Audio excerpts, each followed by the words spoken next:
Just look at it, my frightful friends. Halloween night. The air's sharp enough to wake the dead. The moon's showing off her best pallor. And the living, oh, they're out in force. Oh, sorry, mister. No need to apologize, Bone Boy. We all wear a little death on our sleeves tonight. You know, kiddies, I just adore this holiday. It's the one night the living play dress up as the dead, while the dead, well, we slip into something a little more lively. But underneath all that face paint and bright night glare, there's something else in the air tonight. Something older. You can feel it, can't you? That little chill that isn't quite the weather. It's the season of masks, my fiends, where every smile hides a secret, and every secret's just dying to get out. Take this little town, for instance, Harvest Falls. Charming place, full of history, full of pride, and full of bodies that never quite stayed buried. Tonight, their good citizens will dance, drink, and deceive, all behind their pretty little masks. But by dawn, those masks might not come off. So pour yourself some cider, light a candle for the dearly departed, and follow me, won't you? I promise, by the end of the night, everyone in Harvest Falls will get what's coming to them. It's Halloween, after all, the one night when everyone gets to be somebody else in this little tale I call the final harvest.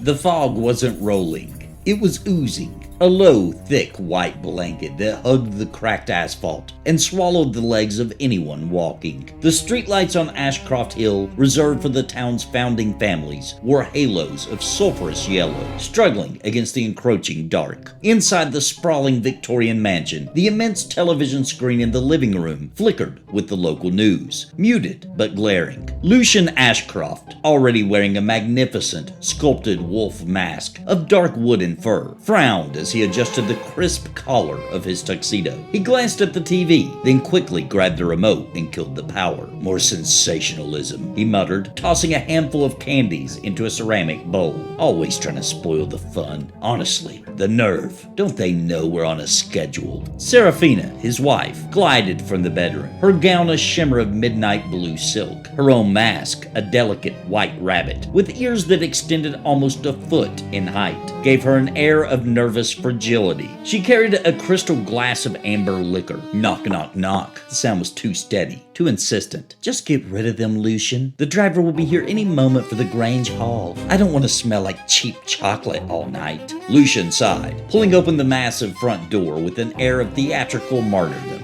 Standing on the porch were 3 children. They were small, maybe 7 or 8, but they wore costumes that looked decades old. A somber ghost, a gaunt mummy, and a pointed hat witch. Their movements were utterly silent. They didn't shuffle, bounce, or giggle. They just were. Lucian forced a patronizing smile and extended the bowl. Well, aren't you little retro darlings? Here you go then. Take 2 and be quick about it. The 3 children reached out with small, pale hands, taking exactly 2 pieces each. Not one more, not one less. They didn't say thank you. They just turned and walked straight off the porch, swallowed instantly by the white mist before Lucian could even close the door. Lucian scoffed. You're welcome, slamming the door shut, running a hand over the cold wood of his wolf mask. Dear Lord, were those children even breathing? Serafina asked, her voice tight. They looked odd, didn't they, darling? Like old photographs brought to life. Lucian dismissed it with a wave of his hand toward the now dark TV. Just ignore the riffraff, Serafina. That's why we have our night on the hill.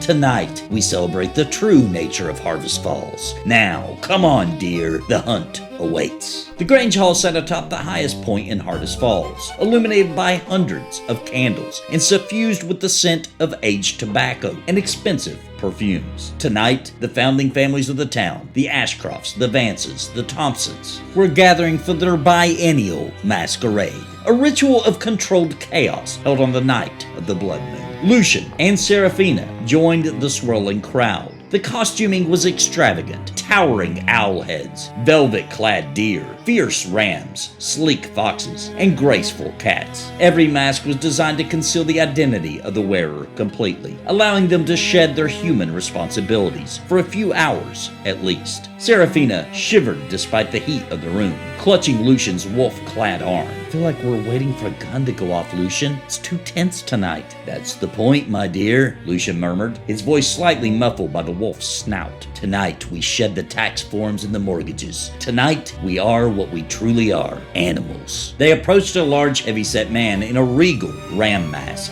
whose booming voice cut through the nervous music. It was Mr. Vance, the patriarch of the family. Lucian, Serafina, excellent mask this year. Tell me, wolf, the ram rumbled, his mask tilting slightly. Are you ready for the cleansing? The town needs a good cooling, wouldn't you agree? Too much noise down there. He gestured vaguely toward the valley where the lights of the town twinkled below. A slender woman in a beautiful crow mask glided closer, sipping champagne. The transformation is always the best part. I've heard rumors that one of the new councilmen refused to participate this year. Such a shame. He doesn't understand that you can't have the harvest without a little blood on the sheaves. Lucian chuckled, the sound dry and conspirational. Indeed, Crow. Let them cling to their little morals. When the music changes, when the blood moon hits the window, we'll see who has the true power in this valley. Tonight is the night we truly feed. Harvest falls. The drumming, a strange tribal beat that had replaced the soft waltzes, grew louder, the beat heavier, syncing with the rising pulse of the guests. The grandfather clock in the hall began to strike 11:30. The masks were no longer decorations. They were the skin of the wearers. The guests began to move in a tight, swaying circle, their civilized posture dissolving into low, predatory crouches. The ram rubbed his heavy horns against a pillar. The fox snarled softly. Serafina let out a small, terrified gasp. The rabbit was truly afraid. She looked at her wolf husband, whose breathing beneath the mask was now shallow, rapid, and almost entirely snapping. The primal peak hit just moments later. The ram let out a low, guttural bawl that was half human, half beast, and slammed his heavy shoulder into a nearby wall. The wolf, Lucian, crouched, his hands twitching, his focus entirely on the fragile rabbit beside him. The air was thick with the scent of anticipation and sweat. The music reached a shrieking, painful crescendo. The transformation was complete, and the hunt was about to begin. The streets of the valley were pure, messy, glorious chaos. The air thick with the smell of popcorn and cheap foam rubber, vibrated with sound. A float shaped like a wobbling plastic spider lurched past, blasting synth music that rattled the teeth. The crowd was a dense, shoving river of costumed bodies. Superheroes jostled with witches, among the other various ghouls and pirates, while the scent of spilled beer mingled with the sweet aroma of funnel cake. It was easy for two figures to move unseen. A scrawny man in an orange jumpsuit and a crude white canvas mask moved with heavy purpose through the throng. And in the distance, a smaller female figure in a ragged green trench coat and a cracked doll face suddenly studied the masses, both moving against the crowd's current, lurking, watching. Nearby, a vendor selling greasy corn dogs. Three children, a trio of brightly costumed shapes, were trying to push through the wall of adults. Their faces were set in the frustrated, entitled grimaces of kids who weren't getting enough candy. This sucks. I told you, Arlo. We should have hit up the tree streets, hissed the one dressed as an alien. Stop whining, Ethan. We'll hit the big house by the cemetery next, Gwen replied, sounding far too weary for her age. The three children, having secured no new treats, turned away from the main parade route and hurried down a narrow, fog-shrouded side alley. They were too engrossed in their own disappointment to notice the figure in the orange jumpsuit casually stepping over a man in expensive leather shoes, whom he had left slumped against a dumpster in the shadows. The jumpsuit figure continued his slow, methodical march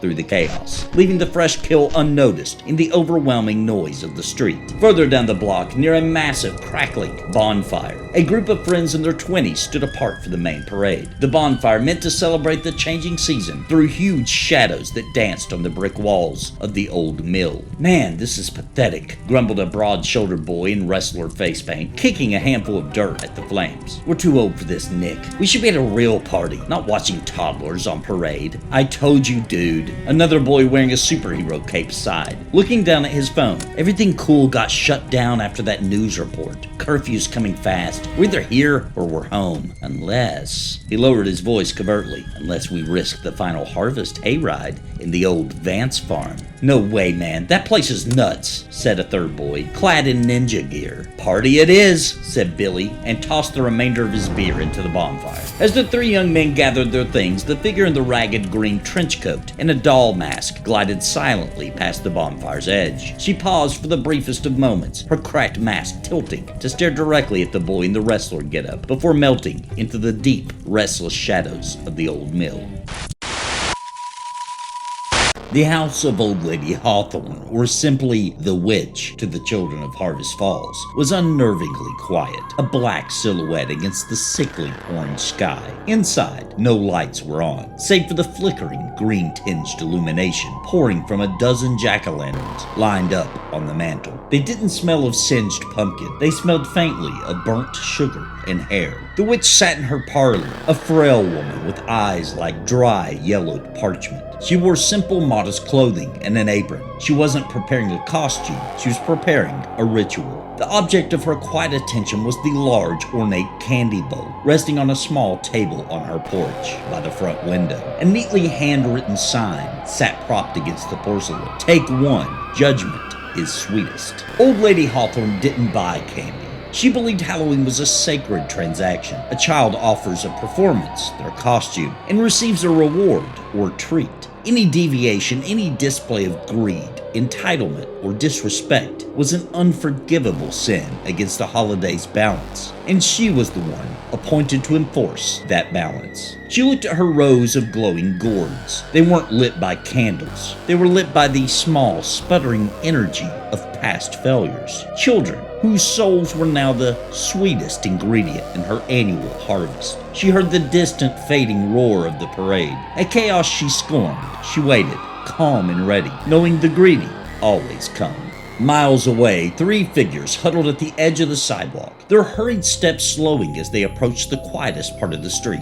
Ethan, Arlo, and Gwen were a sticky, frustrated mess after the chaotic parade. I still don't believe you, Arlo. That house is cursed, Gwen whispered, pulling her plastic crown straight. It's not cursed, it's just cheap, Arlo scoffed, though his voice wavered. It's the only one left with a full bowl. Everyone else ran out or called the cops because of that stupid curfew. Ethan, the ringleader, pushed past them. The old lady's too old to care. Look at the sign. Take one. That means she's not home. We hit it fast. Fill our bags, and we're gone. He looked up at the silent, looming house. You guys ready? They reached the porch. The air was unnaturally cold. The bowl sat waiting, overflowing with brightly colored homemade taffies, hard candy, and molded chocolates. It was glorious. Ethan ignored the sign, plunging both hands into the bowl. Arlo hesitated for only a second, then followed suit, stuffing handfuls into his wizard bag. Gwen, however, felt a prick of real fear. She heard a faint rasping sound from inside, like dry paper tearing. She looked at the sign. Judgment is sweetest. Guys, that's enough. We're breaking the rules, she hissed. Rules are for toddlers, Ethan snarled, his alien mask pushed onto his forehead. He grinned, his mouth stained purple from the taffy he was already chewing.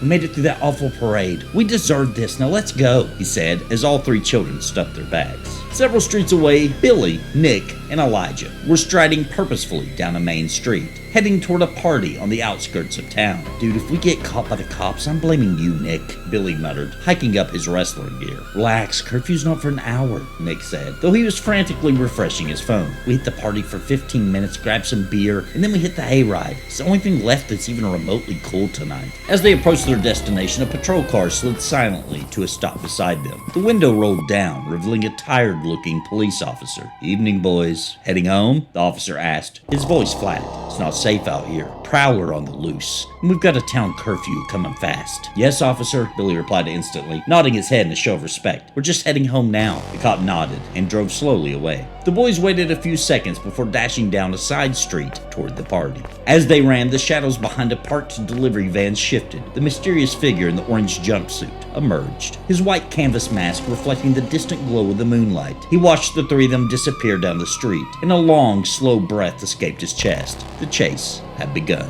The patrol car drove barely a block before the officer's head snapped up, his foot slamming the brake. Ahead, near the tree line that marked the beginning of the open country and the Vance family farm, a hulking figure in a massive ram mask was dragging a struggling, whimpering person toward the darkness. The officer threw the gear shift into park and stepped out, hand resting on his service weapon. "Hey, stop right there! Is everything okay?" The ram stopped, still gripping the collar of his terrified, struggling prey. He slowly lifted the heavy mask, revealing the smug, sweaty face of Mr. Vance. "Oh, hello, Jim," Vance said, his voice dripping with superiority. "Oh, yes, everything is going exactly as planned. Just running a little late for a private party. Best head on home, son." The officer, clearly intimidated by Vance's status in town, visibly sagged. "Right. We'll keep it quiet, Mr. Vance. Sorry, it's been a rough night." He quickly retreated back to his car, driving away with an air of uncomfortable haste. The second the police cruiser vanished, a small figure emerged slightly from the deep shadows of a massive oak tree. Her green trench coat blended perfectly with the bark. The doll mask, cracked and silent, tilted just so, as if memorizing the scene. She had witnessed the exchange, the casual compliance, the willing ignorance in her eyes, visible for a brief chilling glint through the cracks, confirmed her next target. The scent of systemic corruption was as potent as the fear in the air. Back on the silent porch, Ethan and Arlo were celebrating their haul. "Dude, these are way better than the bag stuff. These taste homemade," Arlo whispered, chewing on a dark, brittle candy. But Gwen wasn't moving. She was staring at the front window where the glow of the jack-o'-lanterns was most pronounced. "I see something," she murmured. "Something moving in the window." Ethan, too greedy to be scared, finally looked up. He saw the faint silhouette of Old Lady Hawthorne sitting calmly in the parlor, but it was the jack-o'-lanterns that held his gaze. They glowed a vibrant, unnatural green, and he could see things inside the translucent orange shells. Not pulp, but small, distorted shapes that looked horrifyingly like faces. He felt a cold dread clamp in his heart. The candy in his hand suddenly tasted acrid and metallic. A single small piece of paper fluttered down from the porch ceiling, landing on the bowl. It was Old Lady Hawthorne's elegant script. "The rule is the rule, my little greedy ones. Now you are my ingredients." The front door slowly creaked open, revealing their judgment standing in the pitch black. And then a sudden chill swept the lawn, colder than the breath of the grave. The three undead trick-or-treaters appeared silently at the edge of the yard. Their pale eyes were fixed not on the terrified, greedy children, but on the open doorway of the house. They had come to judge who had corrupted the holiday's true spirit. The party was a loud, sweaty disaster in a dark, humid basement near the edge of town, smelling of stale beer and cheap cologne. Billy, Nick, and Elijah pushed through the pulsing crowd.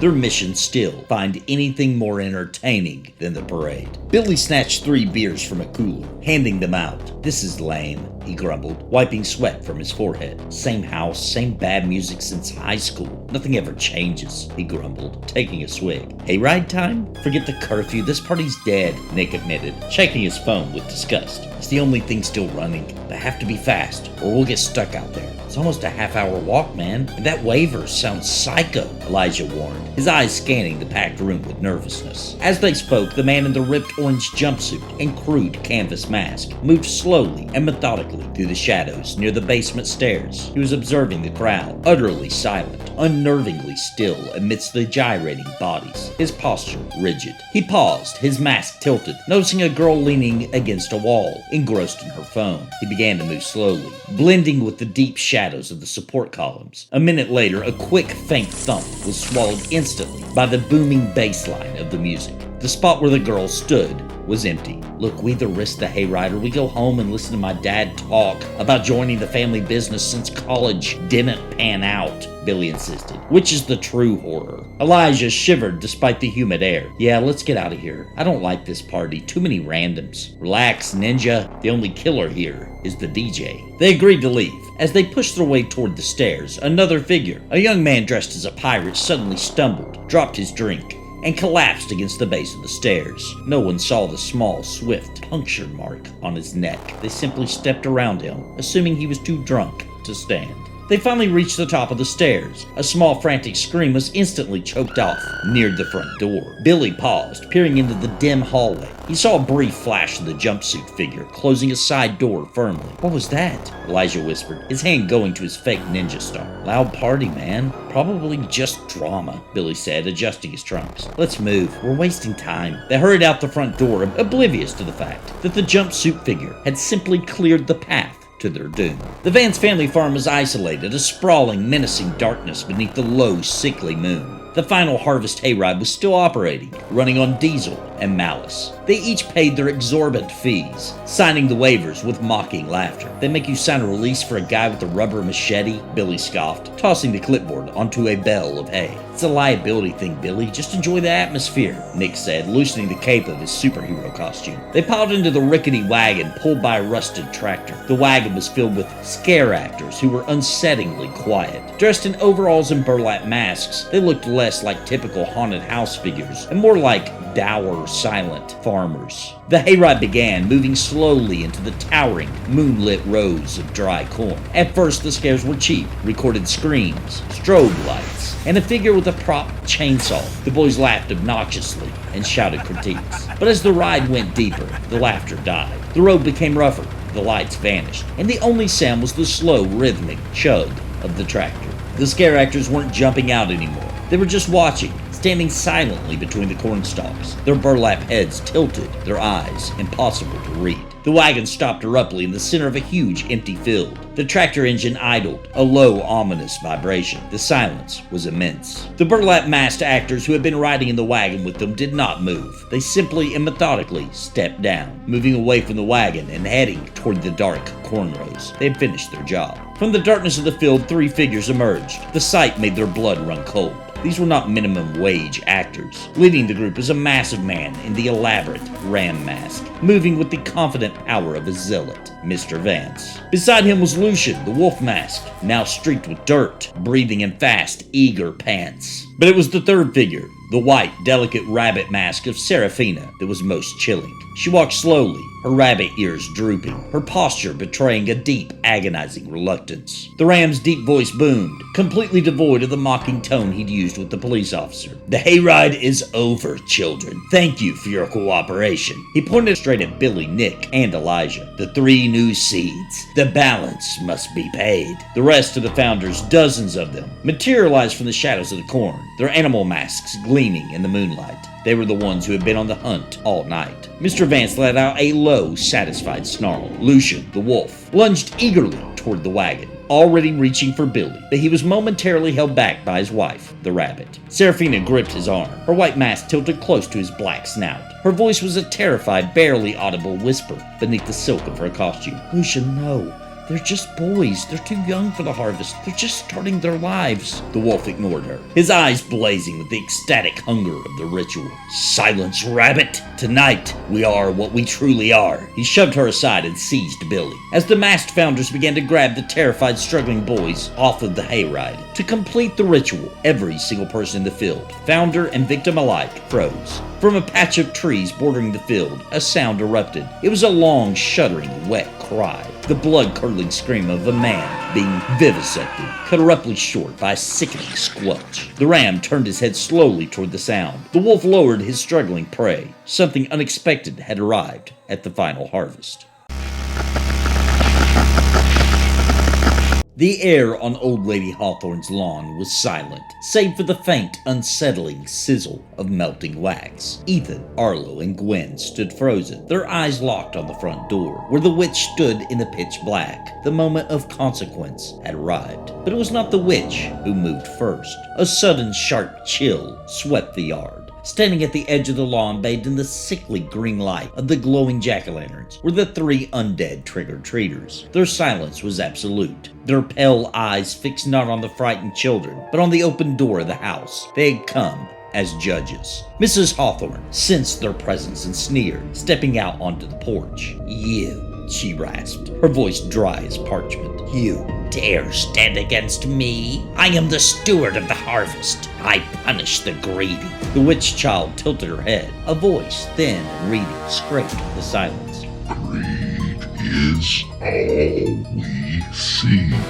The witch shrieked, a sound of pure, entitled rage. The holiday demands balance. They take what is not theirs. The ghost child raised a small, pale hand, pointing not at the children, but at the house itself. Your treat is their souls, he said in a tisking manner. The ground began to vibrate with a low, unnatural hum. The dozens of jack-o'-lanterns on the mantle began to glow with a painful intensity, a brilliant, malignant green. They were overloaded with the trapped souls. A roaring sound like wind tearing through a canyon erupted from the gourds. Streams of vivid green fire shot out from the eyes and jagged mouths of the jack-o'-lanterns, instantly engulfing the parlor, the porch, and then the witch herself. The witch shrieked, a sound swallowed instantly as the house and its monstrous occupant were consumed by the raging green soul fire.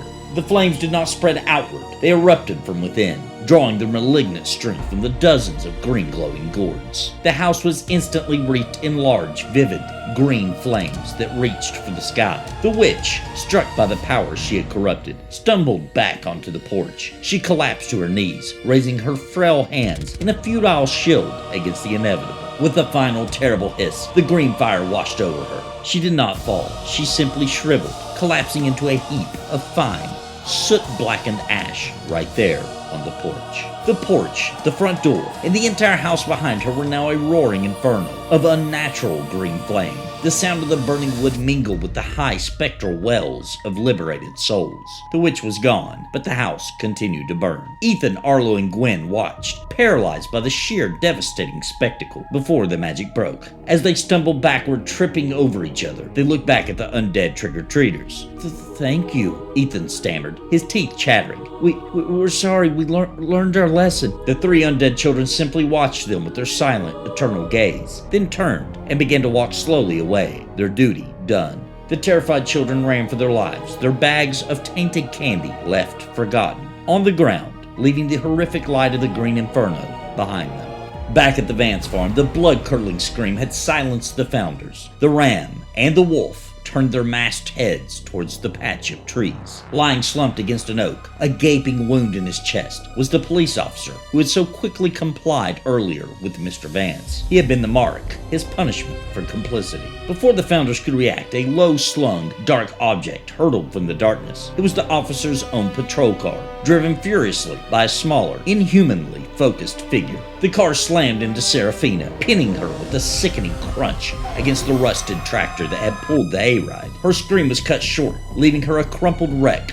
of white silk and broken mask. Lucian roared, not in human anger, but in the thwarted rage of a rabid wolf. You little! The small figure in the green trench coat stepped out of the patrol car, her cracked doll mask tilting. She moved with impossible speed, a glint of metal in her hand. Suddenly, the jumpsuit figure, the other slasher, emerged from the tall cornrows. He lunged at a founder dressed in a crow mask, pulling the screaming woman backward into the corn. The sound of ripping fabric and wet tearing followed instantly. The gruesome clash erupted between the ritual and pure carnage, predator versus predator. In the sudden frenzied chaos, the three young men, Billy, Nick, and Elijah, saw their chance. Terror overpowering their paralysis, and ran blindly into the cornfield, escaping their fate just as the local clock tower began to chime the 6 o'clock hour. The ritual was broken. The final necessary sacrifices had escaped. The clock's final chime resonated through the field. The ground began to heave beneath the farm, no longer a tremor, but a massive, sickening convulsion. The founders, already fighting a losing battle against the ruthless slashers, paused, their focus shifting from the hunt to the terrifying breach of their ritual. The final hour had passed. The offering was refused. With the sound like a grinding of a million ancient stones, a colossal writhing mass of black earth, knotty roots, and jagged moss-covered teeth erupted from the ruptured soil. The dormant entity the founders had served for generations had been cheated of its sustenance. The creature's first target was the largest concentration of nearby life. Mr. Vance roared defiance, charging the beast, only to be crushed instantly. Lucian, seeing his leader and his ritual destroyed, turned and fled, consumed by the same panic as his victims. The creature rampaged, its form constantly shifting between earth and flesh, destroying the remaining founders, who had scattered amongst the cornstalks, their elaborate masks now serving only to muffle their terrified cries. The slashers, their work complete, dissolved back into the shadows, leaving the ultimate horror to clean the slate. The carnage was swift and absolute. The offering was spurned. No blood was spilled upon the field. The ancient pact is burned.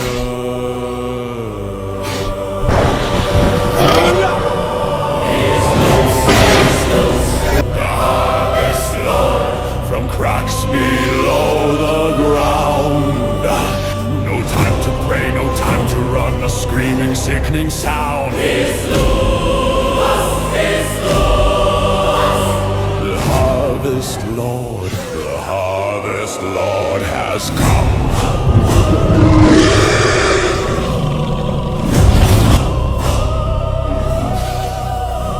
He tears the flesh, he drinks the blood. It's sent to blood. The town is painted red. The soil is fed, the feast begins. All Hallows Eve is dead. All Hallows Eve is dead. It's loose, the harvest Lord. From cracks below the ground. No time to pray, no time to run. A screaming, sickening sound.